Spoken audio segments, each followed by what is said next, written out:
السلام عليكم البنات، كي دايرين؟ لاباس عليكم؟ يا ربي تكونوا كاملين على خير وبخير. اليوم ان شاء الله غادي نقدم لكم الشهده اولا خليه النحال، المهم كل واحد كيفاش كيسميها، بمقادير اولا بمكونات بسيطه ان شاء الله كيف معوداكم. يعني المكونات ديالها كيكونوا اقتصاديين وفي نفس الوقت كتكون الحاجه يعني بنينه ولذيذه. بالنسبه للمكونات عندي 300 غرام ديال الدقيق اولا الفورص، عندي واحد المعلقه كبيره ديال نيدو اولا الحليب المجفف، عندي واحد المعلقه كبيره جوج معالق كبار ديال السكر السنيده، واحد المعلقه كبيره ديال الخميره الفوريه، معلقه كبيره ديال الزبده، واحد جوج معالق كبار ديال الزيت، والخميره هاد الخميره غنحتاج غير نص ديالها، والملحه دافي والماء دافي. هادشي اللي كاين. غادي نبداو على بركه الله.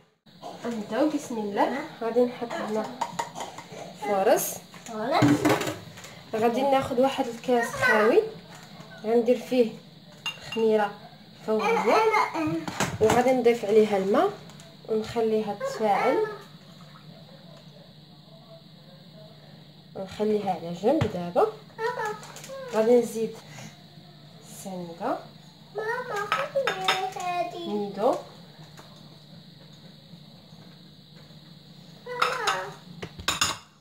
غادي ندير نص ديال الخميره صافي، غادي نضيف الزيت،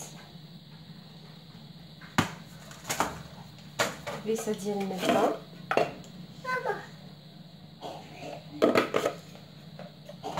نخلطها بعدا. الماء ها هو دافي، غادي نخوي الخميره نضيف عليها واحد شويه الماء، مازال باقي هكا في الكاس، ونجمع هاد العناصر بالماء دافي حتى نتحصل على واحد العجينه اللي تكون رطبه.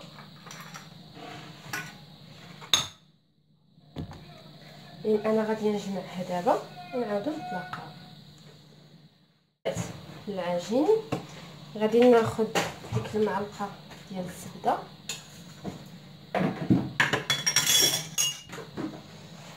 نحاول نسرحها وغادي نبقى ندلك بها مره مره، نبقى ندخل هكا شويه في العجين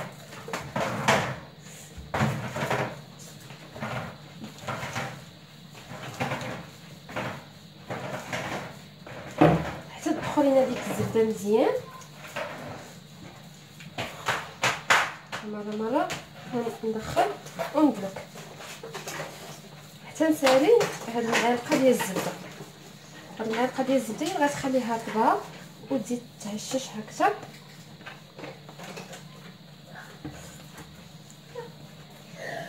هكا مره ندخل شويه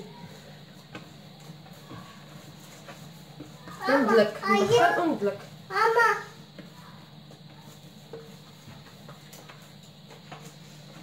غنستمر انا على هاد الكيفيه حتى نسالي الزبده اللي عندي. هيا البنات، من بعد ما دخلت فيها ديك الزبده كامله يعني تتولي رطبه اكثر ما كانت، تترجع رطبه يعني. هانتوما غادي نخطيها دابا بشي بلاستيكه وغادي نخليها ترتاح واحد 15 دقيقه اولا 20 دقيقه، المهم حتى يتضاعف الحجم ديالها ونعاودو نتلاقاو. بعد ما داز واحد 20 دقيقه كيف كتشوفوا يعني ضاعف الحجم ديالها. دابا غادي نخويها من داك البوا اللي كان فيها، نخلط هاد 20 دقيقه وغادي نبدا نشكل فيها كوارات يكونوا هكا صغار.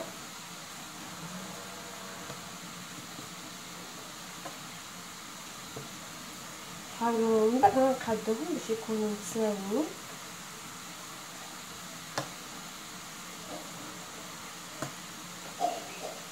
خديت مول دائري غادي نجيب بشويه الزبده وشويه الدقيق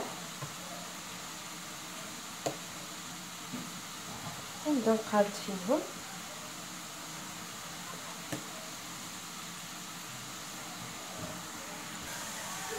من بعد ما شكلت هكا الكويرات دابا غادي نبدا نسرح فيهم هكا بيديا. بديت هكا طريفات ديال الشكلاط ندير وسطهم هكا وحده ونعاود نسد عليها. الا بغيتوش ديروا هذه ديال الشكلاط ديروش.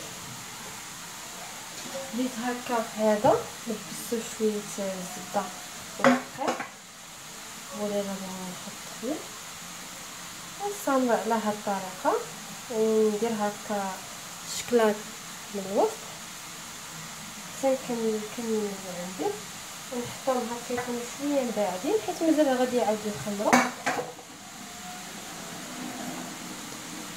تقدروا ديروا حتى الزبيبي الوسط حتى هو كيف تكون تقدروا تخليوها خاويه.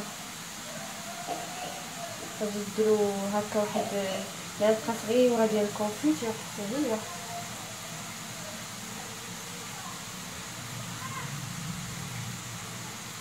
الدجاجات كنعزز عليها الشكلاط.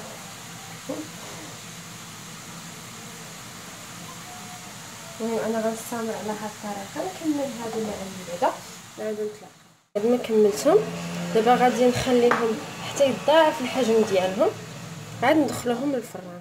لما تضاعف الحجم ديالها غادي ناخذ هكا بيضه درت فيها واحد القطيره ديال الخل اولا ديروا قطيره ديال الحليب وغادي ندهنها من الفوق وغادي نرشها بشويه جنجلان. تقدروا ديروا الخشخاش اولا البافو حتى هوايا. الفران كيف قلت لكم حاطه تيسخن خاصو يكون ضروري سخون هكا من قبل ماشي تندخلوها عاد نشعلوا الفران.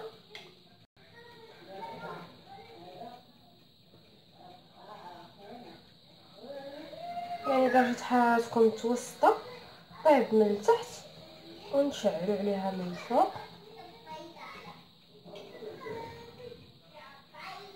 يعني تكون غير بيضه هكا متوسطه. انا عندي هكا كبيره داكشي واش غادي تبقى ليا صافي. وغادي نرشو هكا بشويه الزنجلان صافي ندخلو الفران.